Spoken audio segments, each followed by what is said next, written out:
because I suppose a lot of people would know me through campaigning for Orkambi for my daughter who suffers with cystic fibrosis.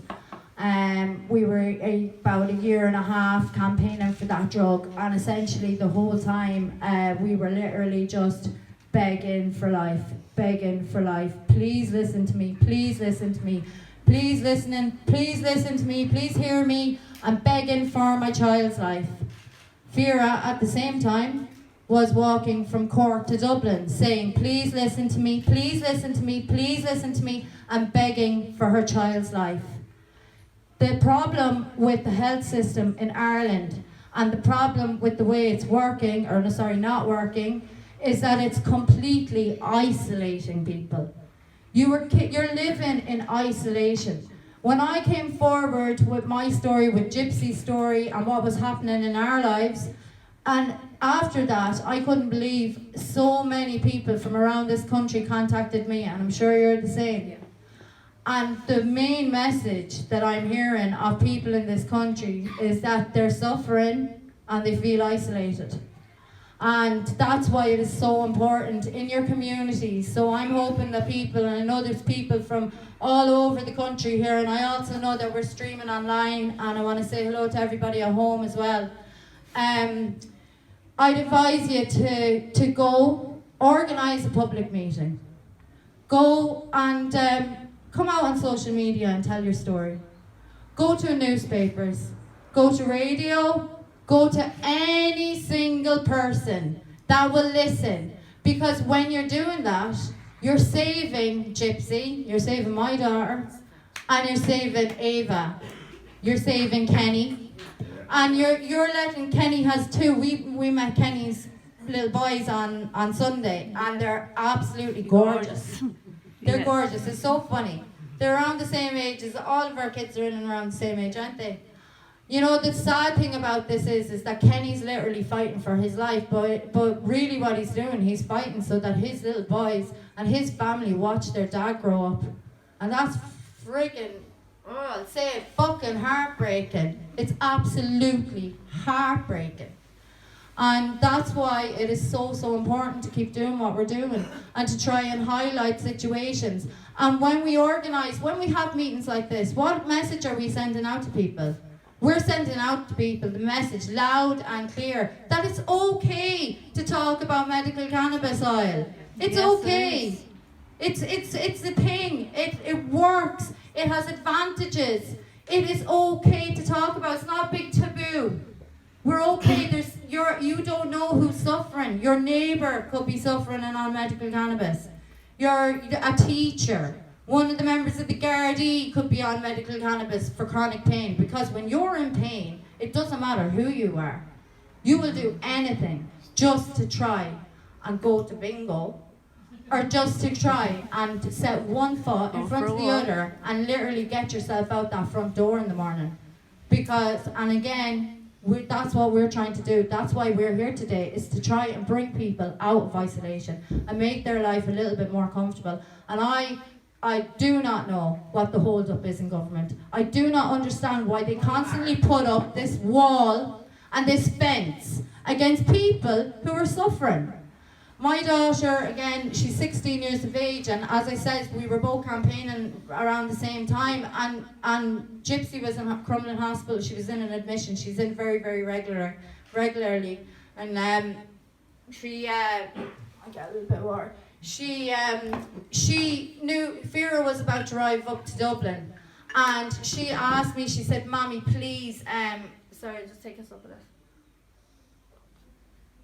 She asked me and she said, "Mom, please can we go over to the Dáil, and can we be there when Vera gets up?" And I said, "Yes, we can, daughter, you're my child." Of course you can do that. So we went over, she got out between IVs, she got the doctor's permission, we didn't tell them where we were going. And we went over to the Dáil, and it was one of the most amazing moments of our lives. And to see my daughter hug Vera, and both of them crying, and a fantastic photographer that managed to get that snap. It was just a moment that I'll always treasure and I'll always remember for the rest of my life. It was a mother's love and a daughter's strength, and that's what it boiled down to. And it was just beautiful. It was a beautiful moment. But my point being, Gypsy, so obviously Gypsy's been following medical cannabis oil, and she is 16 years of age in August. So obviously as a teenager, you know, she's very, very intelligent young child. She's years beyond. She's had to be, you know, with her illness, she's had to grow up very fast. But she's asking me some questions, and she's at home and she's saying, Mom, do you think if I started the oils, would that maybe help me put up weight? Because with cystic fibrosis, it's extremely, extremely hard to put up weight. The other thing is, if you have to go towards a lung transplant, you have to fall into certain categories, and weight is a massive thing on that, over whether you even get onto the list or not. So, like for us, you know, it is really like it's life and death. Yeah. And another thing that she's been researching is that in America, and I'm sure around Europe and around the world, people with cystic fibrosis are using medical cannabis oil as an anti-inflammatory. So back in 2016, I got my pharmacist to print out the prescription the other day. She was just over 30 kg, small tiny little thing, and her consultant had read, and there was kind of documents to support. It was kind of a trial thing that ibuprofen in extremely high dosages worked as an anti-inflammatory. So they started her off on ibuprofen. So they worked her from 200 to 400 to 600 to 1200 milligrams of ibuprofen a day. And this was meant to be on a long-term basis. Unfortunately, the side effects, and today we were asked about side effects to medical cannabis oil on the radio earlier on, but the side effects... Smiling, running, yeah, jumping, yeah, giving cheese, yeah.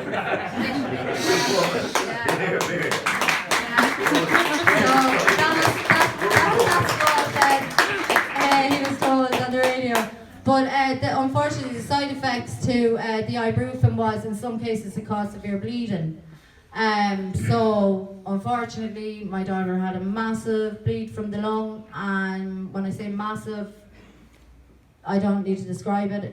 It was massive, and she was instantly taken off ibuprofen because of the bleeding. She's asked me as well. She said, Mom, do you think the medical cannabis oil is going to work as an anti-inflammatory as well?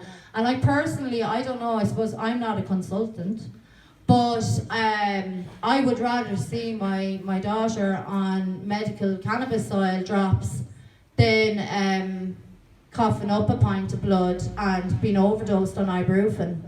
And I can't for the life of me understand how that is socially acceptable. But that's not. It makes no sense to me.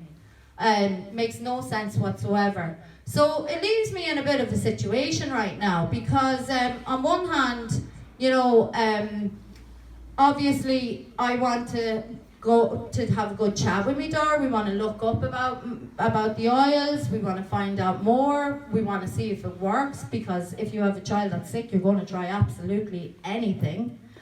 But on the other hand, I have a gorgeous little 16-year-old daughter. She's never set a foot wrong in her life.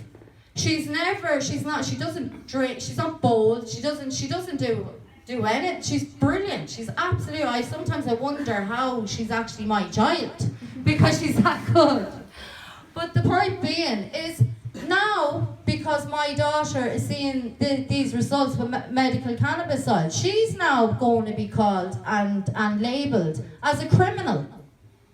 Why should my daughter be labelled as a criminal because she wants to seek alternative routes that may be contrary to her consultants, and she wants to try and give her own little fight there and make her life anyway better? Why should she be now targeted as a criminal? So I have a big issue with this right now, to be honest, and I don't think it's very fair.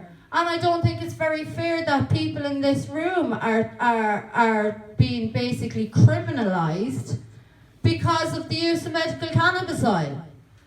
So, obviously, there's only one way forward for me and my daughter right now, and that's Gino Kenny's bill. Yeah. Yep. There it is.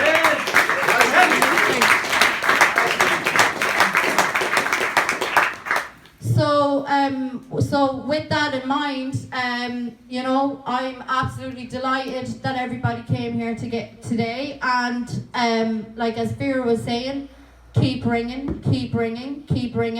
But what I wanted for this meeting was to bring it back to our community. I wanted to open up a space for our community in County Longford so that people can actually say, did you hear about that meeting that's being held? You know what, actually my auntie's been using that for the last while. My brother's been using that. You know? And this is what the space that we need to create in Ireland. And the government cannot take pressure when it comes around to time for elections, and the next thing they're realising that they're going to every single door and every other one is saying, why did you not put through Gino's bill? Why are you constantly keeping people in isolation in this country? Why does it sit right with you that people are suffering alone and feel uncomfortable to be able to come out and talk about what's really happening with them? Why are you going against what our country is demanding right now? Yeah.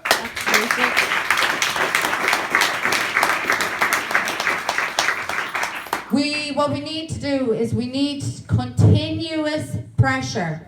They cannot withstand continuous pressure. And we need to keep doing it because I'm going to keep doing it. I'm going to keep doing it for Kenny. I'm going to keep doing it for Gypsy. And I'm going to keep doing it for every goddamn person in this country that needs it. Good woman, And we're not going to stop. And we want the message loud and clear to Simon, to Leo. I don't think we're going to stop. Are we going to stop, Vera? No. I don't think it would be right to stop. I don't think it'd be right. I I don't don't think know. it's right to see people Simon suffering. says. Simon says. This and that. Simon Kenny's said. medicine back. Simon said. Oh, should we give him one more go, will we? Yeah, come on. Simon says this and that. Give us Kenny's medicine back. Simon says this and that. Give us Kenny's medicine back. Simon says this and that. Give us Kenny's medicine back. And there's the message from Longford tonight. So I'm going to pass you on to Gino. Thanks very much for listening. And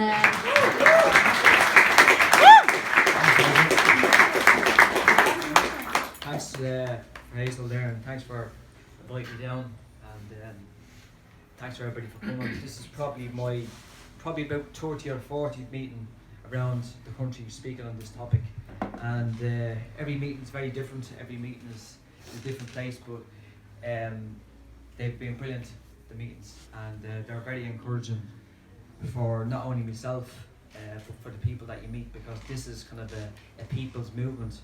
And I was just thinking on the train on the way up, it's about 2 years ago since I met Vera. Vera came in with Paul into Dáil to speak about medical cannabis, and I had little or no knowledge of the issue, and I've learned a huge amount about that issue over the last 2 years.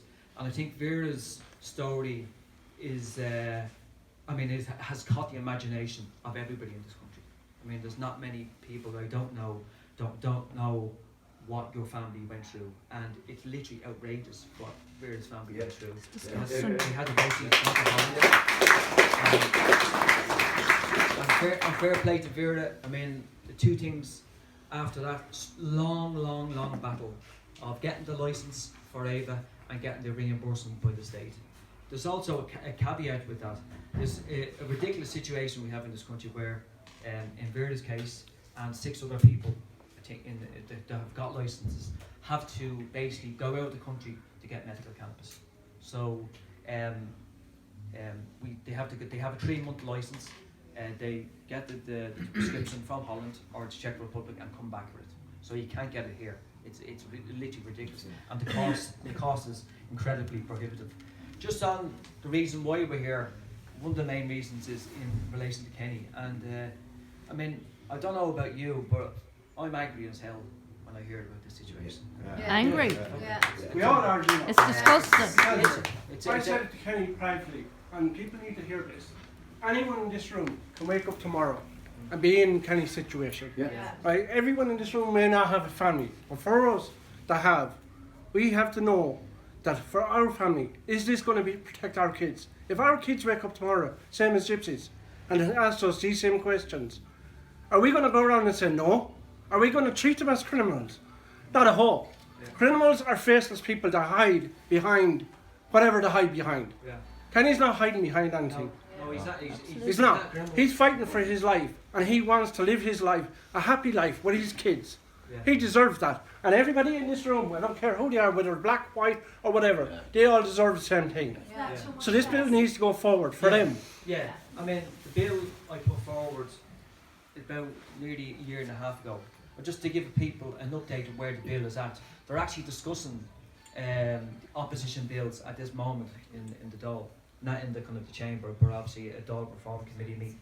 And the bill that I put forward, and I don't want to get into all the technicalities of it, right? The bill essentially will give access to people that need medical cannabis, whether that's legally and medically. So that's under a medical supervision of a doctor. Because there's many people, and I don't know if there's people here, there's many people self-medicating, right? Because they've no choice. I mean, I got a phone call last week from a woman down, I think it was Carrier thing, and it break your heart. It absolutely break your heart what that woman has to go through. She literally is getting the oil. Her son is beneficially, like he's really benefited from the oil, but the doctors, she's scared stiff that the doctors will find out that she's, the son is taking it. So there's many people in that situation, and I think it's outrageous that we're in the 21st century. That's what's happening, and I think there's 3 strands to this over the last year, 2 years, and there's no doubt that the perceptions that people had of cannabis was misconceptions, right? And the perceptions has changed dramatically. I mean, not only in the Dáil, the medical community, but the civic community. The most important people to me are yous, because I mean, perceptions would have, if everybody just thought of cannabis, they just thought there was no medical value at all. People roll joints and smoke wherever they want to do. But that's just one side of cannabis. Cannabis has major medical benefits. And at the moment in this country, cannabis is a Schedule 1 drug, meaning that it has no medical benefits at all. Now, that's not true. I can tell you that's not true. And I'll tell you how it's not true. Because 7 licenses have been granted by 7 individuals in Ireland. Now think about it. That's 7 individuals in Ireland. That's 7 doctors and 7 specialists. So 7 specialists and 7 doctors have come to the conclusion that medical cannabis can treat that person's condition. In one of the licenses, if it had no medical value, Kenny wouldn't be here. And Eva Absolutely. wouldn't be running around the garden like the way she is. Yes. So there is a medical value to cannabis. In one of the licenses for chronic pain, that license was granted to a person, the raw form of cannabis. So basically that person, I thought I'd never see the day, that person's been granted the raw material, the cannabis bud, basically every 3 months they have to go to Holland and bring it back and so forth. So and that's obviously they can take it in a tea or vape it. They say don't smoke it all that. That's their program and all that. So I mean, people are being forced out of circumstances to go to the black market, to leave the country, and to go into exile, and I think that's not acceptable. If our bill was put into legislation tomorrow, it would do a few things. The most important thing, it would take the chill factor away. In the medical community are very key to this, and there would be all sorts of, I suppose, opinions on it. Some doctors might think it's hocus pocus. Some, I'm sure a lot of doctors think there is a medical value to medical cannabis. I mean, at a recent, the Irish Medical, Doctors Union, the IMO, they had a motion passed last year stating that, we believe if future legislation is legislated in Ireland, we support that legislation. That's highly significant. highly significant. That's what happening. And it's not just in Ireland, it's across Europe, across the United States, Canada, New Zealand, South America. Every country seems to be there seems to be a domino effect where people are seeing the medical sides to cannabis. And there's almost a renaissance going on across the world of the medical benefits of cannabis, and that's a good thing. Now the problem we have in this country, we have dinosaurs like the Fine Gael government, right? And they are holding this legislation back. I mean, this legislation could have been legislated by now. Yeah. You could have a program set up, giving GPs, specialists, access to prescribe medicinal cannabis, and that could be in form of the oil, the raw material itself. So that's where we want to go with this, and it's very frustrating. I'll be honest with you, it's extremely frustrating. But by saying that, there is times where I do want to hit my head against the wall. I'll be honest with you in there, but Don't blame me. I think we'll get there. I really do. We think, will. Sometimes you feel like you're going nowhere, but in the background, I know we'll get to the place where we all want to go to, where we don't have to hide in the shadows, where we're treated like criminals, or actually treated like patients, that people want to access this medicine. In Kenny's case, they've taken this medicine away, and that's not acceptable at all. Yeah. That's not acceptable. This is a situation where it's almost a human rights issue. Absolutely. It's denying quality of life. Amnesty International. Yeah, and it's quite outrageous. But we'll keep campaigning together, because we're only stronger together. And we'll back Kenny. I'll try to bring it up on Thursday, Kenny, into the Dáil. Yeah. With the Taoiseach and all that, and we'll keep fighting. And as I said, the three strands to this are, people power, which has brought us to this kind of point, which I don't think there's any going back. I know it's a slow process, but there is no going back. The medical community and the political kind of community as well. I mean, TDs are open to the idea. This bill that I put forward, it would have been about a year and a half ago. It's the only bill that has gone twice to the Dáil floor, and twice on both occasions it has, by a majority of TDs, they've said that it should progress to the next stage. So if this bill progresses, then it gets amended, and then it gets legislated for, because then the chill factor will be gone, because most doctors, they're saying, look, I'm not really going near this because I'm prescribing a Schedule 1 drug. It's a non-authorised medicine. So they're not really, and then it's under a license. The licensing system, even though the 7 being prescribed by the minister, he's not prescribing it, it's the doctor prescribing it. That system is a very kind of laborious and very bureaucratic system. It's a kind of case per case. So for the large majority of people that are in chronic pain, it's going to be extremely difficult to get a license. Just on one other point about the reason why this bill has been stalled. One of the main reasons why it's been stalled is because of political reasons, right, by the government. Yeah.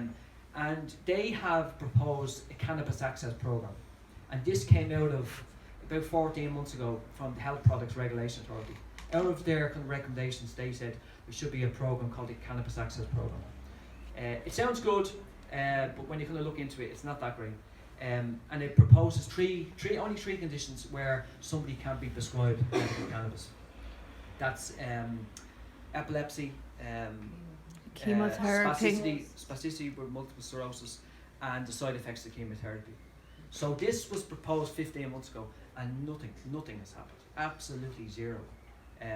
If and it's not, it's not a case of my name being on the bill. That's the least important thing. The most important thing for us as people here is that people get access to this medicine. Yeah. That's all Absolutely. it is. If the government want to take our bill and say, look, 90% of that we don't want, but we'll take 10% of it, but give people access to it and give people, freedom of choice. Yeah. So that's what we want. And I said this to Simon Harrison many times. It's not about the bill. It's about take what you want to see from the bill and give people access. So look, that's the battle that we're up against, and I think it's a battle we are going to win, and we are. It's like it can be, as I said, it is tough at times, but the personal testimonies of people, not only in this room, are the driving force. Like the driving force that have been lifting this campaign, because like Vera's story with her family, it's an unbelievably powerful narrative. It's incredible. Like you could, like politicians can stand up in the Dáil, but the narrative of a mother and her daughter, or the likes of Kenny, fighting, for his condition, that's an unbelievably powerful narrative. I tell you, that's incredibly powerful, and that's what we need to kind of keep saying to TDs and the powers that be. Look, this is not going to go away. We want choice, and we want access to this medicine. It's not a cure-all by any means, but surely people have at least kind of a choice and an option of trying to use this medicine